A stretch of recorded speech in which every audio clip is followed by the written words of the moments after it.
విశాఖను కుదిపేసిన ఆరిలోవా దుర్గానగర్ మహిళా హత్య కేసును పోలీసులు ఎట్టకేలకు ఛేదించారు. 11 రోజుల్లో నిందితుడు టాటూ శివాను అరెస్టు చేశారు. ధనబాద్, ఢిల్లీ, రాయ్గఢ్ తిరుగుతూ చివరకు విశాఖ రైల్వే స్టేషన్లో నిందితుడు పట్టుబడ్డాడు.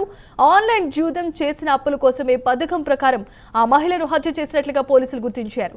స్నేహితుడిగా ఇంట్లోనికి వెళ్లి మహిళ గొంతు నులిమి దారుణంగా హత్య చేసినట్లుగా చెప్పారు. అనంతరం 8.62 లక్షల విలువైన బంగారం, 5 లక్షల నగదు అపహరించినట్లుగా తెలుస్తోంది. అందులో కొంత బంగారంతో పాటు 5.05 లక్షల నగదు, రాయల్ ఎన్ఫీల్డ్ బైక్, మొబైల్ స్వాధీనం చేసుకున్నారు పోలీసులు. ఫిబ్రవరి 11వ తారీఖున ఆరిలోవా క్రైమ్ పోలీస్ స్టేషన్లో murder for gain case report అయింది. అది చాలా సెన్సేషన్ అయింది. ఒక మహిళను చంపి, కాపు లక్ష్మి అన్న మహిళను హత్య చేసి ఆమె దగ్గర ఉన్న నగదుతో పారిపోవడం జరిగింది ముద్దాయి.